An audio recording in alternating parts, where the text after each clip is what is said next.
The alarms on the landing pad were screaming before I even understood why. Red light washed over the metal grating under my boots. Wind from the engines of a departing cruiser pressed against my chest, like a hand trying to push me back, away from her, away from the only person in this galaxy who had ever looked at me like I mattered. Valith Serena stood 2 steps ahead of me, her silver eyes catching the warning lights, her hand still half raised toward mine, as if she could not decide whether to reach for me or to run. "They are already moving the fleet," she said, her voice tight over the noise. "If I do not go now, my absence becomes the excuse they need." I did not know yet who she meant by they. I only knew that 30 seconds earlier we had been laughing about something small and stupid, and now her guards were shouting into their comm units, and her transport was lowering its ramp with a hiss that sounded far too much like a countdown. That was the last time I saw her for what I believed, for a long time afterward, would be forever. My name is Owen Marsh, and 6 months before that night on the landing pad, I was nobody special. I worked trade routes out of Meridian Station, a human outpost built into the shell of an old mining platform at the edge of charted space, translating contracts between human merchants and whichever alien delegation happened to be passing through that week. It was steady work. It was quiet work. It did not prepare me, in any way, for what happened when a Velmarian diplomatic convoy made an unscheduled stop at our station, and one of its passengers refused to stay inside the shuttle. I remember the first time I saw her.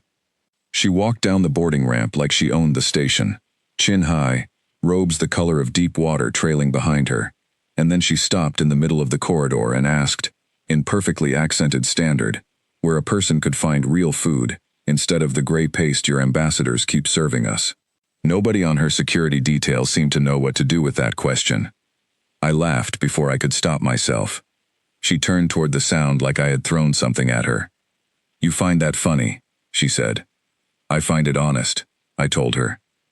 Most delegations pretend they love the gray paste. She studied me for a long moment, the way you study something you were not expecting to find interesting. Then she said, "Show me somewhere else to eat, Meridian Man. I am tired of pretending." I did not know, standing in that corridor, that I was looking at the crown princess of the Velmarian Dominion, heir to a fading empire, that half the galaxy was circling like scavengers waiting for something to die. I only knew that she had an easy laugh and sharp eyes, and she asked questions like she actually wanted the answers. Her name was Valith Serena, and over the following months, whenever her convoy's duties brought her back through our sector, she found reasons to stay a little longer at Meridian Station each time. I found reasons to be free when she arrived. Neither of us said out loud what those reasons were. We did not need to. She told me about her homeworld, Velmara, a planet of high spires and old rivers, where her people had once commanded 1,000 systems, and now clung to perhaps 40, surrounded by rivals who smelled weakness, the way sharks smell blood in open water. She told me about her mother, the reigning empress, who was dying slowly of an illness that Velmarian medicine could manage but never cure. She told me about the regents, the powerful nobles who circled her mother's throne and whispered about succession like it was a prize to be won, rather than a burden to be carried. I told her about Earth, a planet she had never seen, and about my parents, who ran a small orchard in a green valley, and had no idea their son sat across a table most weeks from a woman who would one day rule an empire. I told her about the strange, stubborn hope that humans carried into space with us, the belief that we could matter in a galaxy that had been organizing itself into hierarchies of power long before we ever learned to fly. "Your people are young," she said to me once, on a night when the station's observation deck was empty, and the stars outside the viewport looked close enough to touch. "Young species make mistakes that older species have learned to avoid. But young species also do things that older species have forgotten how to do." "Like what?" "Like refuse to give up," she said. "My advisors call it recklessness. I think it might be the only thing that has ever actually changed anything." I did not understand, that night, how much those words would come to matter later.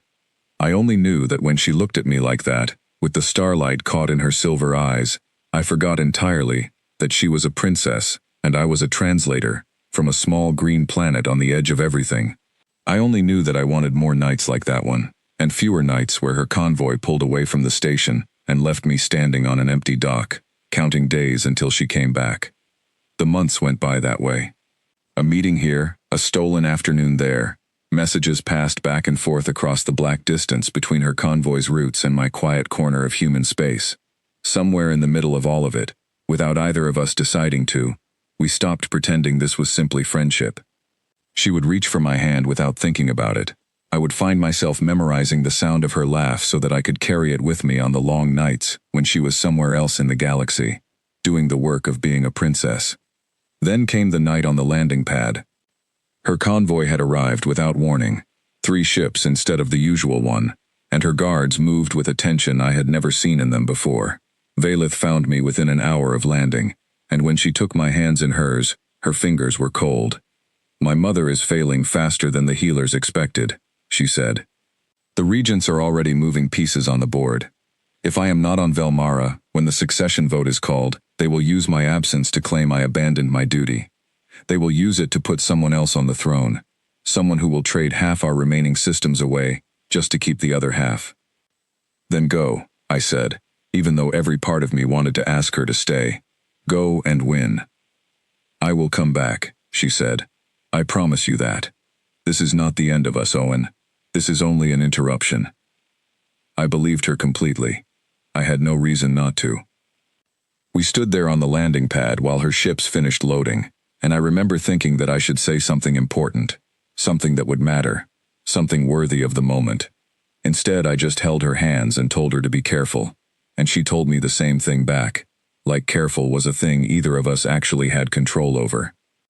Her guards called her name. She looked at me one more time, and there was something in her face I had not seen before, something that looked almost like fear, though I told myself later that I must have imagined it.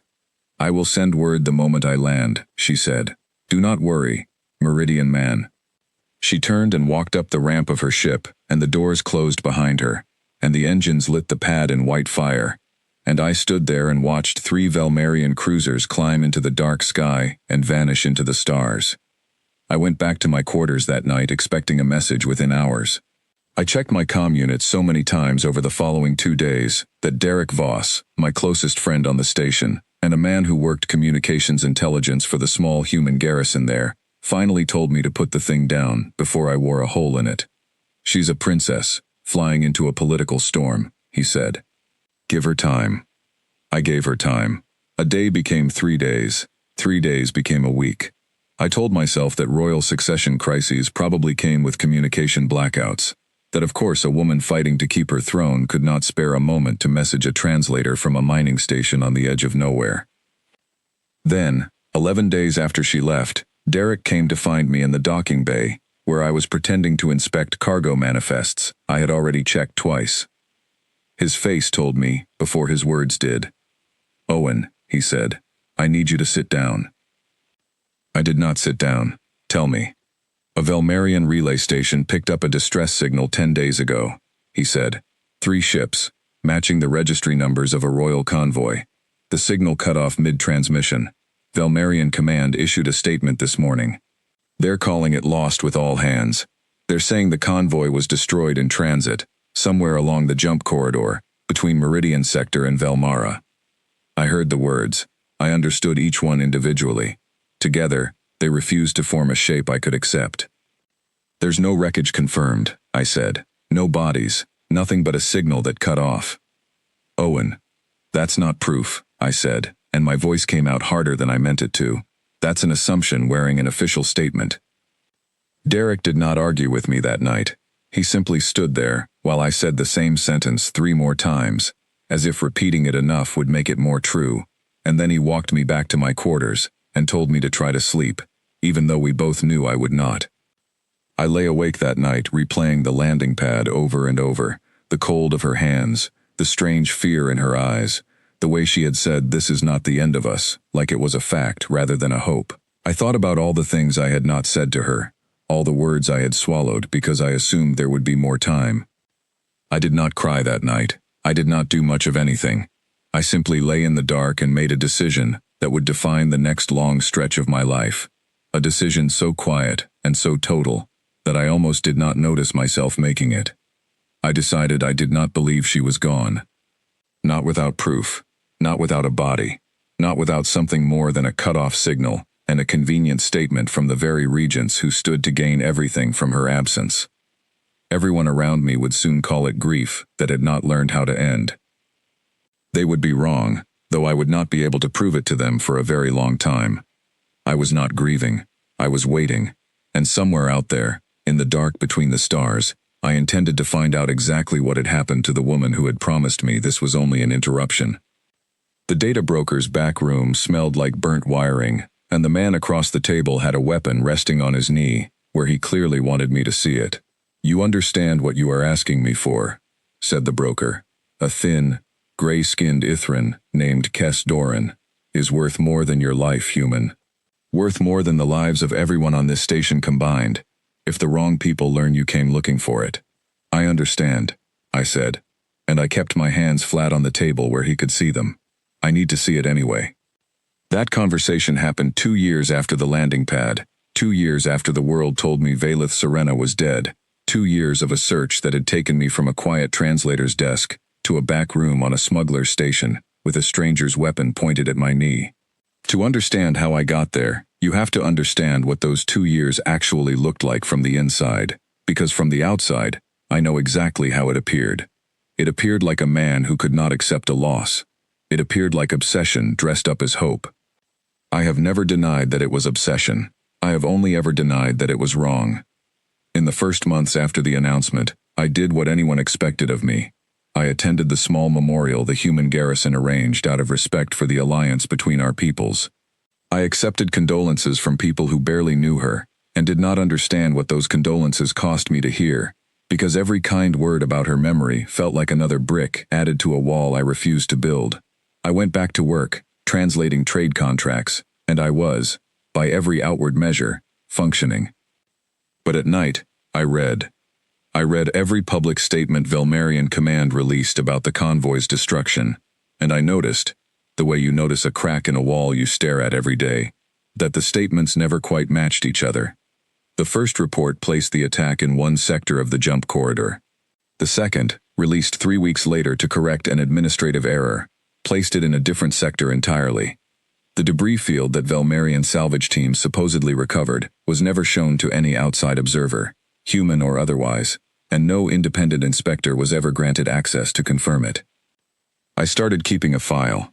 Derek Voss thought I was torturing myself, and he told me so more than once, sitting across from me in the station's small mess hall, while I cross-referenced shipping logs against jump corridor traffic.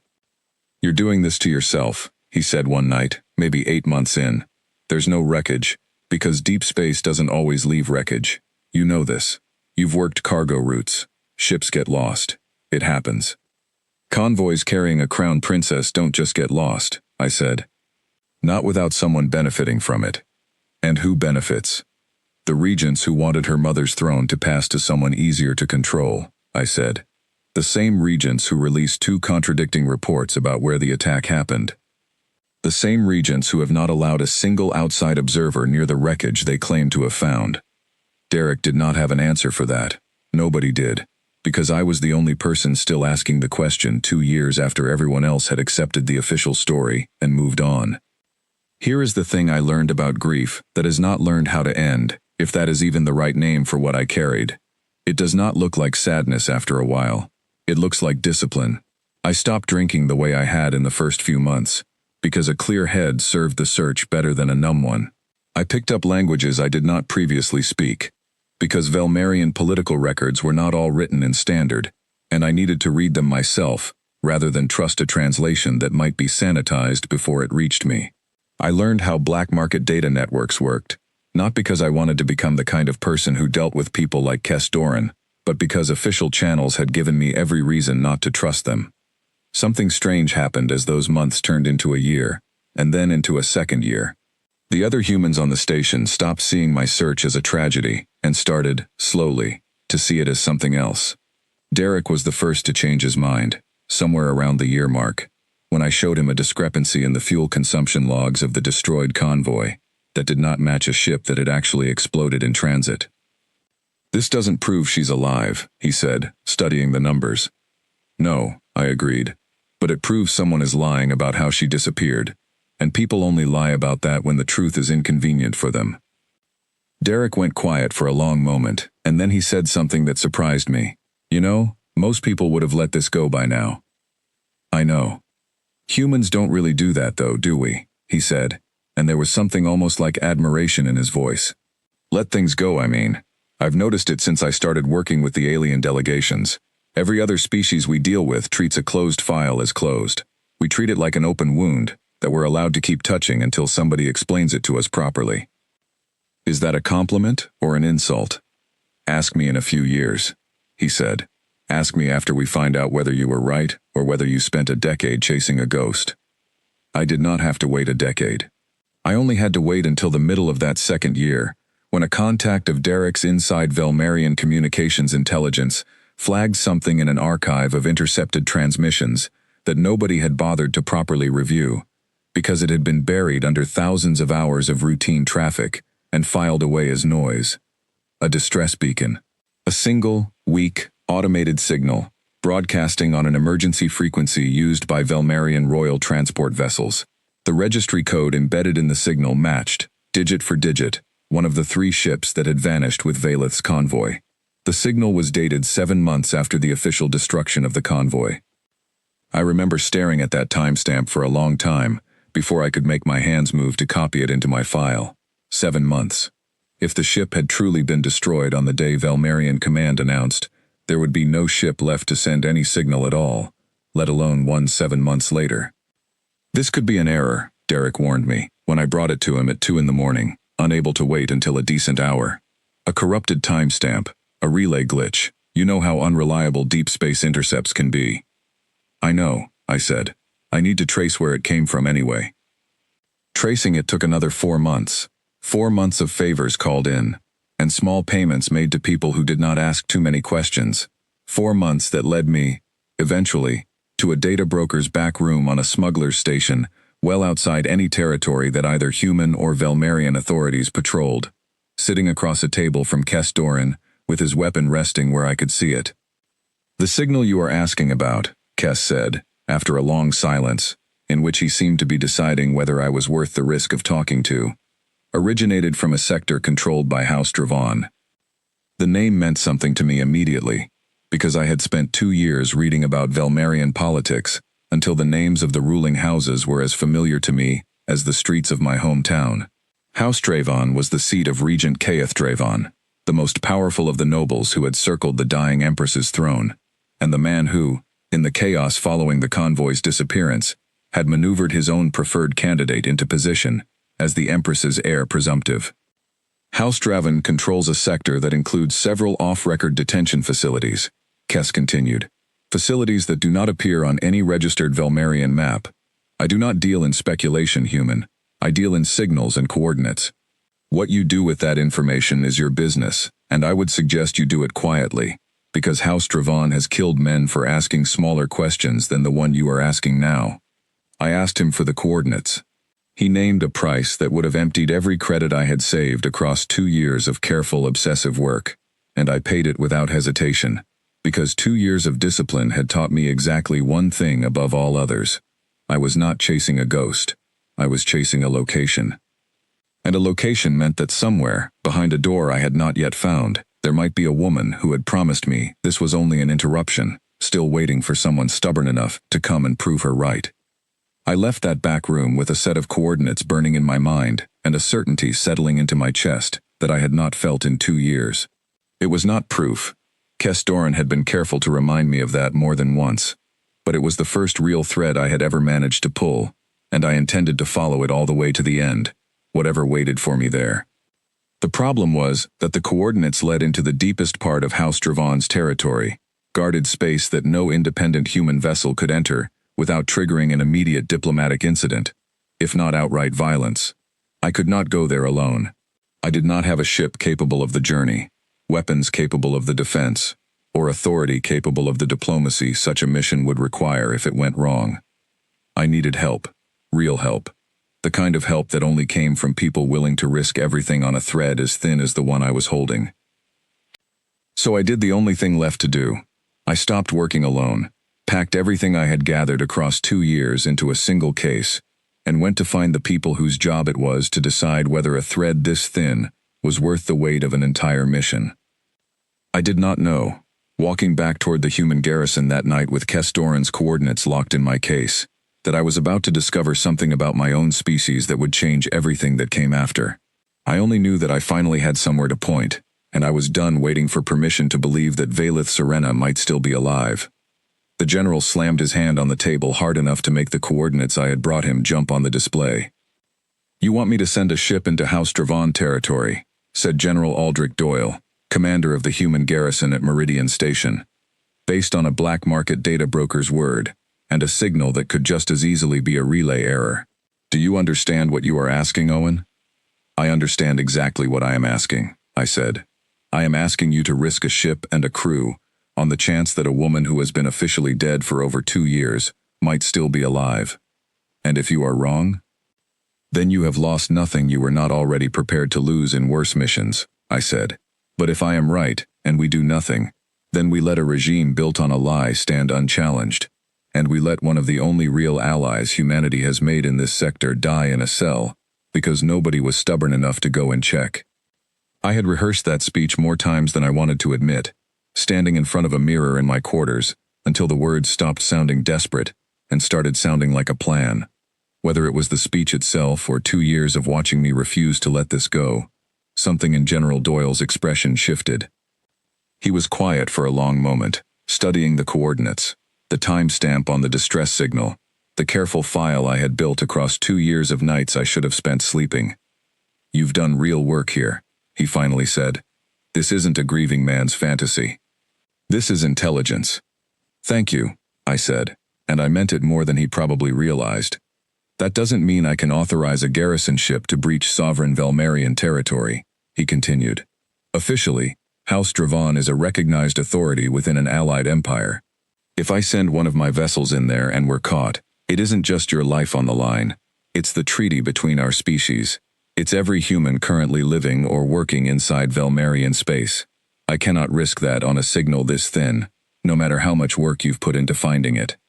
My chest went tight. 2 years, and I was being told, at the final door, that the answer was still no. "But," Doyle said, and something in his tone made me look up, "officially is a very specific word, Owen."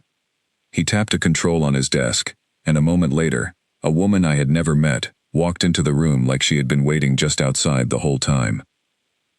She was tall, dark-haired, with the kind of steady eyes that told you immediately she had made hard decisions before, and would make them again without flinching. "This is Captain Elena Brooks," Doyle said. "She runs an independent salvage and recovery outfit, unregistered as a garrison vessel. Crewed by people who used to wear a uniform and decided they preferred doing this kind of work without one telling them what they could and could not risk." Captain Brooks looked at me for a long moment, then looked at the coordinates on the display, then looked back at me. "Doyle tells me you've spent 2 years chasing this," she said. "I have. Most people would have stopped after 6 months. I'm aware. I'm not most people either," she said, and something that was almost a smile crossed her face. "I lost someone once, different circumstances. Nobody came looking for her, because nobody believed the official report was worth questioning. I've spent the years since deciding that if I ever met someone who refused to accept an official report at face value, I'd help them see it through, whatever it cost." She held out her hand. "Welcome aboard, Owen Marsh. We leave in 6 hours. I hope you're ready to see exactly how far your species is willing to go, for one person who isn't even ours." I shook her hand, and for the first time in 2 years, I let myself believe that I was not fighting this battle alone anymore.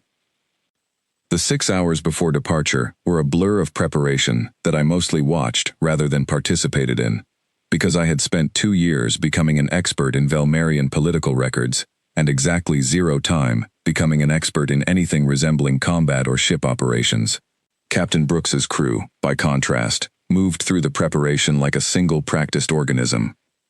I met Priya Nandan first, the ship's pilot, a small woman with quick hands and quicker eyes, who was already running diagnostics on navigation systems when I found the docking bay. She barely looked up when I introduced myself. "You're the reason we're flying into House Dravon airspace on 6 hours' notice," she said, not unkindly. "I hope your instincts are as good as your research." I hope so too, I admitted. Good answer, she said. Anyone who tells me they're certain about a mission like this is lying to themselves or to me. Uncertainty is honest. I can work with honest. I met Derek Voss again in the cargo bay, because of course he had come, because 2 years of watching me work on this had turned him into as much of a believer as I was, and because his intelligence background made him useful for exactly the kind of infiltration Captain Brooks's crew was preparing to attempt. You didn't think I was going to let you walk into House Dravon territory without someone watching your back, did you? He said, checking the charge on a piece of equipment I did not recognize. I was hoping you would, I admitted, but I wasn't going to ask. You never have to ask, he said. That's the whole point of 2 years, Owen. You don't have to ask anymore.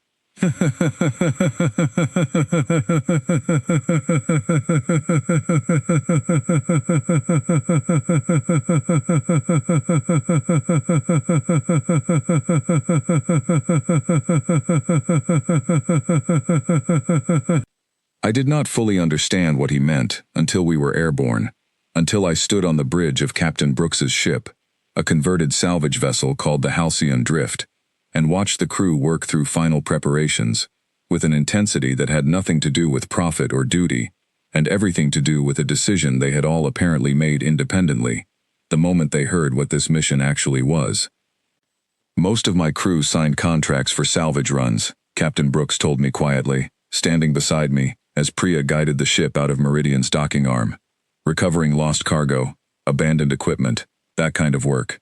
When I told them what we were actually doing, I gave every one of them the option to sit this run out with full pay, and no questions asked. How many took it? None, she said. Not one. I've got a mechanic on this crew who has never met you or the woman we're going to find, and he spent the last 4 hours modifying our engine signature so we can slip past Dravon's border patrols without triggering an alert. Nobody made him do that. He just decided it mattered.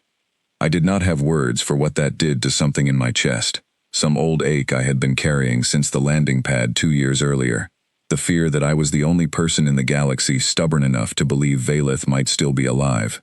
Standing on that bridge, watching a crew of strangers commit themselves fully to a mission, built on nothing but a signal, and my refusal to accept an official story, I understood something about my own species that I had never fully appreciated before. We do not let go easily, we never have, and when we decide something is worth fighting for, we do not ask permission to try.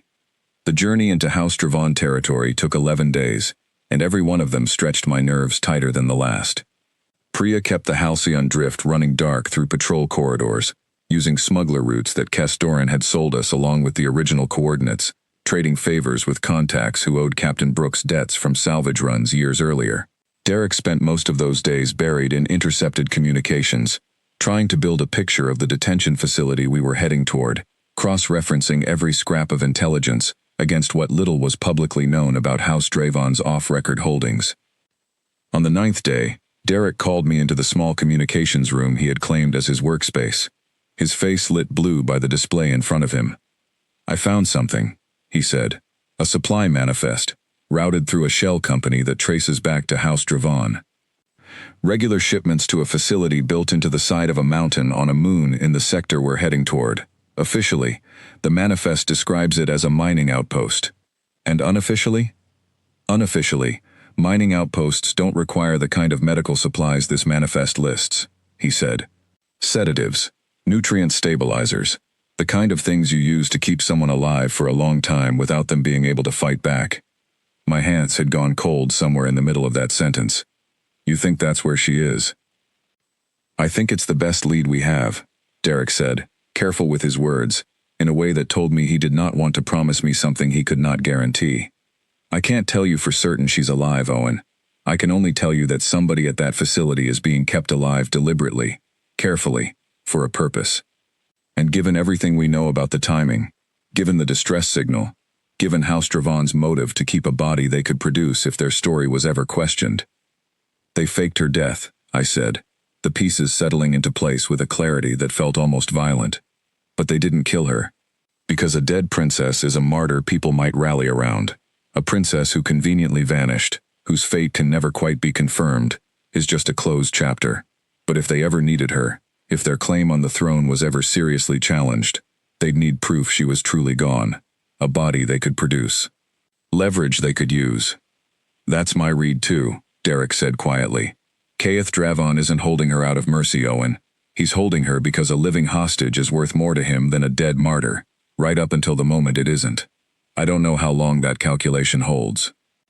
I sat with that thought for a long time after Derek left me alone in the communications room, staring at the blue light of the display, thinking about the cold in Valeth's hands on that landing pad 2 years earlier, the fear in her eyes I had told myself I imagined.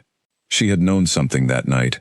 Some part of her had understood exactly what she was flying back into, and she had gone anyway, because that was who she was, because she believed her people needed her more than she needed her own safety. I thought about what 2 years in a cell built into the side of a mountain might do to a person, and something hard and cold settled into my chest alongside the fear, something that felt less like hope and more like resolve. On the 11th day, Priya guided the Halcyon drift into a decaying orbit above the moon Derek's manifest had pointed us toward, cutting our engines to the barest minimum, drifting in on momentum alone to avoid tripping the facility's detection grid. Captain Brooks called the crew together in the ship's small briefing room, and I stood among people I had known for barely 11 days who had committed everything to a mission that was not theirs, that would earn them nothing but the knowledge that they had done something that mattered. Here's what we know, Captain Brooks said, pulling up the schematic Derek had assembled from the supply manifest, and every scrap of intelligence he could gather. A fortified facility, built into rock, minimal external structure, which means minimal external targets, and maximum defensible interior. Security forces loyal to House Dravon, likely well-trained, likely well-equipped. We do not know exact numbers. We do not know exact layout beyond the entry points these supply routes suggest. And we're going in anyway, said the mechanic, a broad-shouldered man named Tobias Gray, who I had barely spoken to across 11 days, but who had spent 4 hours modifying an engine for a stranger before we ever left Meridian Station. We're going in anyway, Captain Brooks confirmed. Because somewhere behind those walls, there may be a woman who has been waiting 2 years for someone to come and find her, and because I have never once, in my entire career, regretted going after someone everyone else had already given up on, I have only ever regretted the times I didn't try. She looked around the room at her crew, and then at me, standing among them in equipment I had trained with for barely a week, carrying a determination that had nothing to do with skill, and everything to do with 2 years of refusing to accept that the person I loved was simply gone. Owen, she said, this is your mission. It has been your mission since the day you brought Doyle that first discrepancy in the fuel logs. We are simply the people fortunate enough to be along for it. When we breach that facility, you stay with Derek and the support team until we've cleared a path. I know that's not what you want to hear. I know every part of you wants to be the one who kicks down her door. But I need you alive and capable when we find her, not dead in the first corridor because you ran ahead of a plan built to keep everyone breathing. I agreed, because it was the only reasonable thing to agree to, and because some distant, rational part of me understood that Captain Brooks was right. I did not know yet how badly that plan was about to fall apart, or that within the hour, I would find myself alone in a corridor deep inside House Dravon's mountain facility, cutting through security systems I barely understood, driven by nothing but refusal and love, and 2 years of a promise I still believed in with everything I had left. The corridor lights cut out the moment the first alarm sounded, and I was running through darkness before I fully understood that the plan had already collapsed. We had breached the facility exactly as Captain Brooks intended, a small drop pod carrying Tobias and 2 of the crew's security specialists landing on the mountain's upper access point, while Priya kept the Halcyon drift in high orbit, ready to extract us the moment we had what we came for. Derek and I stayed behind with the support team, exactly as agreed, monitoring the breach through a feed relayed from the equipment strapped to Tobias's shoulder. For the first 6 minutes, everything went according to plan. The drop pod landed undetected. Tobias and the security specialists moved through an access corridor that Derek's intelligence had identified as lightly guarded, disabling 2 patrols without triggering any wider alert. I watched the feed with my heart hammering against my ribs, close enough to the moment I had spent 2 years working toward that I could barely make myself breathe normally. Then, at minute 7, something went wrong that none of Derek's intelligence had predicted. A third patrol, not accounted for in any manifest or supply route, rounded a corner the breach team had already cleared, and the corridor erupted into chaos. I heard Captain Brooks's voice over the comm, sharp and controlled even through the noise. "We're compromised. Facility security is mobilizing. Everyone hold position. We are adjusting the plan." I did not hold position.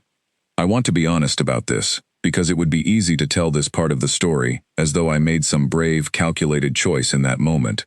But the truth is simpler and less flattering. I heard the words "facility security is mobilizing," and every rational thought in my head disappeared beneath a single, overwhelming fear that I had come 11 days and 2 years too late, that Valith was somewhere in that mountain, while the one chance to reach her collapsed into chaos, around people who did not even know her name. Derek grabbed my arm as I moved toward the access corridor. "Owen," the captain said, "hold position." "I can't," I said, and I meant it in the most literal way I had ever meant anything. "Derek, I have spent 2 years building toward this exact moment. I am not going to sit here and listen to it fall apart over a comm channel." He looked at me for one long second, and something in his face told me he understood, even as every part of his training told him this was exactly the wrong decision. "Then I'm coming with you," he said, "and you're doing exactly what I say the second I say it." We moved through the access corridor together, following the path the breach team had already cleared, and for a while it worked. The lights had cut out entirely by then, some automated lockdown protocol sealing the facility's systems into darkness, and Derek's equipment gave us just enough visibility to navigate without stumbling into a wall. We passed the 2 disabled patrols the breach team had left behind, past a junction where the sounds of a firefight echoed distantly from somewhere below us, and kept moving deeper, following the layout Derek had memorized from the supply manifest. That was where we found the security checkpoint that separated us. It came out of a side corridor without warning, a pair of Dravon security officers, who had clearly been alerted by the alarm, and were sweeping the upper levels for exactly the kind of intrusion we represented. Derek reacted faster than I did, pulling me back around the corner we had just come from, but the movement was not quiet enough. Voices called out behind us in Velmarian, sharp and demanding, and then the corridor behind us lit up with the kind of energy fire I had only ever seen in old recordings. "Go," Derek said, shoving me forward down a side passage I had not even noticed. "I'll hold them here. I'll circle back to the breach team. Go find her, Owen. This is what you came for. I'm not leaving you." "You are not the priority right now," he said, already turning to face the corridor behind us, already raising the equipment he had spent 2 years learning to use in exactly this kind of situation. "She is. Go." I did not have time to argue, and some part of me understood, even in that terrified moment, that arguing would only get us both captured or worse. I ran down the side passage Derek had pointed me toward, my chest burning, my mind replaying his words. "Go find her. Owen. This is what you came for," on a loop I could not silence. The passage led downward, a maintenance corridor clearly not meant for anyone but facility staff, narrow enough that I had to turn sideways in places to fit past ventilation equipment. I moved as quietly as I could, guided by nothing but instinct and the vague memory of Derek's schematic, until the passage opened into a lower level that matched, almost exactly, the layout he had described as the detention wing. The lower level was quieter than the chaos above, and that quiet frightened me more than the noise had. I moved along a row of sealed doors, each one marked with symbols I had spent 2 years teaching myself to read, until I reached one marked with a designation that made my whole body go still. Priority containment. Authorization required. House Dravon direct order only. I did not have time for careful thought. I had spent 2 years reading Velmarian security systems and old political records, cross-referencing outdated protocols with the little training Tobias had given me before we breached the facility. The lock on that door was old, a physical override system layered beneath the digital security, the kind of redundant protocol wealthy houses installed decades ago and never bothered to fully modernize. My hands shook as I worked through the override sequence, every second stretching into an eternity, every distant sound from above making me certain that security was about to round the corner behind me. I do not fully remember how long it took. I remember only the moment the locking mechanism finally released, with a heavy, grinding sound, and the door slid open into a small, dim chamber. For one terrible second, I thought the chamber was empty. Then I saw her. She was seated against the far wall, thinner than I remembered. Her once vibrant robes replaced by simple gray fabric, her silver eyes half closed against the sudden light from the corridor. For 2 years I had imagined this moment 1,000 different ways, and none of them had prepared me for how still she was, how carefully she did not react, as though her mind had learned, somewhere across 2 years of captivity, not to trust anything that looked like hope. "Valeth," I said, and my voice broke on her name in a way I had not expected. Her eyes opened fully then, and for a long moment, she simply stared at me, unmoving, as though she believed I was some cruel trick her own exhausted mind had conjured. "Owen," she said finally, her voice rough from disuse, "you are not real." "I am," I said, moving toward her slowly, the way you approach something that might startle and flee. "I promise you, I am real. I found you. I have been looking for 2 years, and I found you." "They told me you believed I was dead," she said, and something in her voice cracked, in a way I had never heard from her before. "They showed me the reports. They told me my death had been announced, that no one was coming, that no one had ever come looking, that I should stop hoping because hope was the only thing they could not take from me otherwise." "I never believed it," I said, kneeling in front of her now, close enough to see the exhaustion carved into features I remembered as bright and alive. "Not for 1 day, not for 1 hour. I have spent 2 years pulling apart every lie your regents told, and I am here, and I am taking you home." She reached out then, her hand trembling as it touched my face, as though she needed to confirm through touch what her eyes still refused fully to believe. "How?" she whispered. "Later," I said. "I promise you every answer later. Right now we need to move, because there are people fighting above us to give us the chance to get out of here, and I am not going to let that chance go to waste." I helped her to her feet, and she was unsteady, weaker than the woman who had once walked down a boarding ramp like she owned an entire station, but there was something in her eyes that had not been broken, something that steadied the moment her hand found mine and held on. "Owen," she said, as I guided her toward the corridor, "I need you to know, whatever happens next, that I never stopped believing you would come, even when they told me to stop hoping. Even then, some part of me knew." I did not have time to answer her properly, because that was the exact moment the corridor behind us, filled with the sound of running footsteps, and I turned to find 2 Dravan security officers rounding the corner with weapons raised, and I understood, with a cold clarity that cut through every other feeling in my chest, that reaching her had only been the first half of the mission.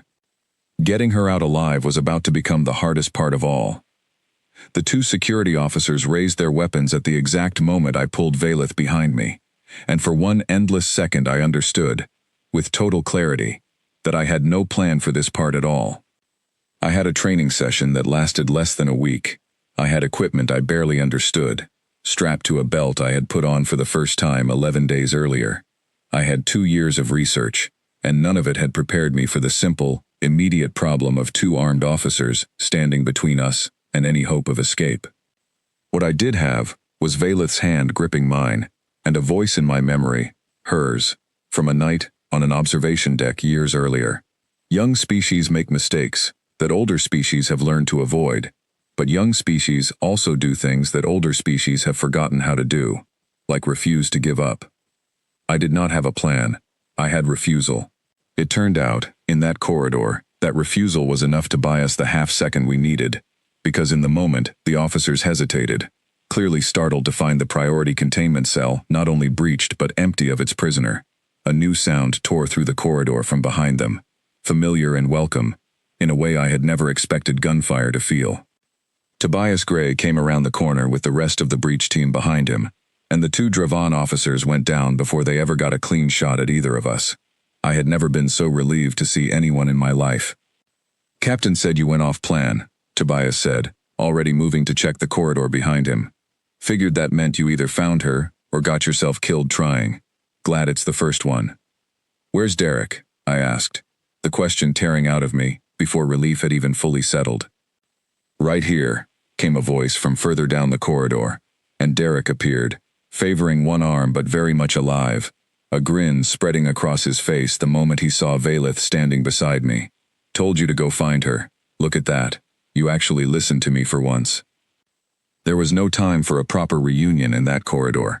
No time for anything but movement, because the facility's alarms were still screaming, and Captain Brooks's voice was crackling over every comm unit at once, sharp with urgency. "Extraction point is compromised," she said. "Dravan reinforcements are converging on the upper access route. We need an alternate exit, and we need it now." Derek pulled up a display on his equipment, scanning through the schematic he had memorized across 11 days of preparation. "There's a secondary maintenance shaft, lower level, leads out to an old cargo bay on the mountain's eastern face. It's not in any current security manifest, which means it might not be watched." "Might not be watched," Tobias repeated. "I love those odds." "They're the only odds we've got," Captain Brooks said. "Move, now." We moved, all of us together, through corridors that grew darker and rougher the deeper we went, clearly parts of the facility that had not been maintained or monitored in years.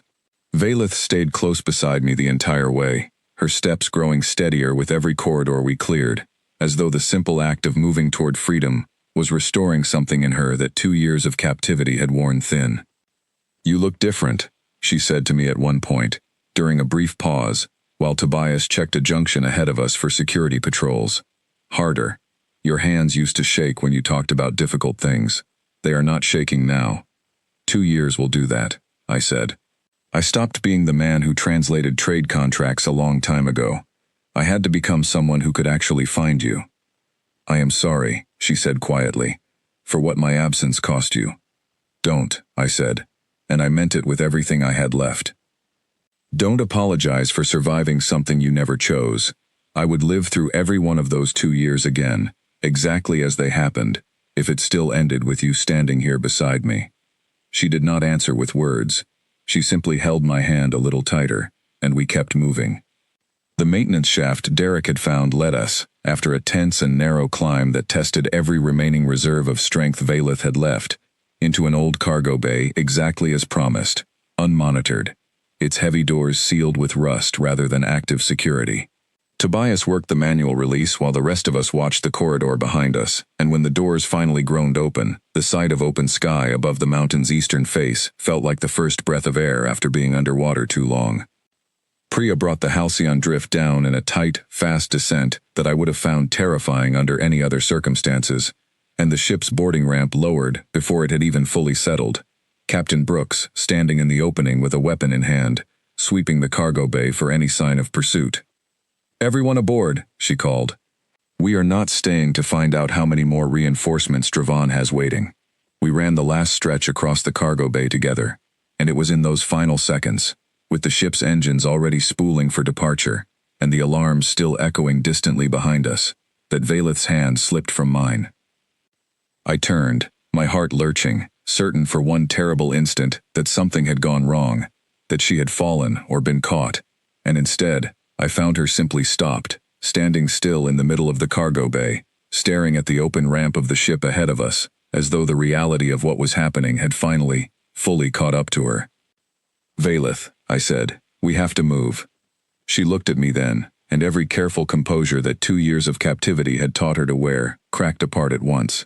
She crossed the remaining distance between us, not with careful, steady steps, but at a full run, and I had just enough time to open my arms before she crashed into them, her face pressed against my shoulder, her whole body shaking with something that was not fear anymore. "I thought you were gone forever," she said, her voice breaking completely against my chest. "They told me the humans had given up searching years ago. They told me you had accepted the official reports and moved on with your life. I believed them, Owen. For 2 years I believed I would never see you again, and I made myself accept it because the alternative was a hope I did not think I could survive losing twice." I held her as tightly as I could, right there in the middle of a collapsing cargo bay on a mountain full of enemies, because some moments do not care about timing or danger. They simply demand to happen exactly when they happen. "I never stopped," I said into her hair, "not for one single day. You were the one who told me humans do not know how to give up. I only did what you taught me to do." We ran the rest of the way to the ship together after that, her hand locked in mine, and the ramp sealed behind us, just as the first shouts of pursuing security officers echoed across the cargo bay we had left behind. Priya lifted the Halcyon drift into the sky with a speed that pressed us all hard against the deck, and within minutes, we had broken atmosphere entirely, climbing into the dark safety of open space, while the mountain facility shrank into nothing behind us. The days that followed moved fast, faster than I could fully process at the time. Derek, working with contacts across both human and Velmarian networks, released the evidence I had spent 2 years gathering, the contradicting official reports, the falsified debris field, the supply manifest for medical stabilizers routed to an unregistered mining outpost, all of it, along with proof, finally undeniable, that Valith Serena was alive. The fallout on Velmara was immediate and total. Regent Kaith Dravon, whose entire claim to influence over the succession had rested on the convenient absence of the woman who stood between him and total control, found his allies abandoning him within days once the truth became public. Valith's return, broadcast across every channel her homeworld could access, turned 2 years of carefully constructed political fiction into rubble in a matter of hours. I did not go with her for those first difficult weeks of political reckoning, because that battle belonged to her people, and to her alone, and because Captain Brooks's crew still had wounds of their own to tend, Derek's arm chief among them, though he insisted the whole way home that it hurt far less than it looked. But Valith found ways to send word, short messages at first, then longer ones, as the chaos on Velmara began to settle into something resembling order, an order that, this time, she intended to shape herself rather than have shaped around her. Something else happened in those weeks too, something I had not expected, and could not have planned for. Word of what humanity had done. A small, unregistered crew crossing hostile territory on nothing but a 2-year-old's refusal to accept an official story, spread through corners of the galaxy far beyond Velmara. Other species, the kind who had always treated human involvement in interstellar affairs as a minor curiosity at best, began asking quiet questions about exactly what kind of species crossed enemy space, for someone who was not even theirs, who kept searching 2 years past the point every reasonable calculation said to stop. Captain Brooks told me, weeks later, over a quiet drink aboard the Halcyon Drift, that she had already been approached by 2 different alien delegations, asking whether her crew took on other missions of the same kind. Turns out, she said, the galaxy is full of people who've had someone declared officially gone, and quietly wondered if gone actually meant gone, or just meant nobody was stubborn enough to check. I thought about that a great deal, in the months that followed, as Valith's position on Velmara stabilized and she began, slowly and deliberately, dismantling the network of corruption that had allowed her captivity to happen in the first place. I thought about Derek's words from that first year of searching, about humans never quite learning how to let a closed file stay closed, and I understood, finally, that it was not a flaw dressed up as a virtue. It was simply who we were, and in a galaxy built on old empires that had long ago learned to accept convenient losses as the cost of stability, that stubborn refusal to accept an ending without proof turned out to matter more than anyone, including us, had ever fully appreciated. Valith came to Meridian Station herself, eventually, once her homeworld's affairs had settled enough to allow it, stepping off a ship that was not draped in royal colors this time but simple and unmarked, exactly the way she had first arrived in my life years earlier, refusing to be announced, wanting only to walk down a corridor and find the person waiting for her at the other end. I was waiting exactly where I had promised I would be. "You know," she said, crossing the last few steps between us, with none of the urgency of that cargo bay reunion, and all of its warmth instead. "My advisors tell me it is unusual for an empress to travel across the galaxy simply to see one particular translator from a small mining station." "Empress," I repeated, and something in my chest, some quiet part of me that had been holding its breath for years, finally settled. "My mother passed peacefully, 3 months ago," she said, softer now. I did not want to send that news in a message. "I wanted to tell you myself, and I wanted to ask you something in person, something I have been waiting 2 years and 3 months to ask, ever since a man with shaking hands and an unwillingness to accept a closed file walked into a locked cell and refused to leave without me." I did not need her to finish the question. I already knew, standing there in that familiar corridor where our story had first begun, exactly what my answer was going to be, and exactly how many more years I intended to spend proving that some promises, once made, are simply never allowed to end. We had started with a farewell neither of us had wanted to make, on a landing pad lit by warning lights and engine fire. 2 years of silence and searching, standing between that goodbye and this quiet reunion. But standing there with her hand back in mine, watching Meridian Station's familiar lights reflect in eyes that had once looked at me with fear, and now looked at me only with certainty, I understood that the interruption she had promised me on that landing pad had finally, completely, come to its end. This was not gone forever. It never had been. It had only ever been a distance, waiting for someone stubborn enough to close it.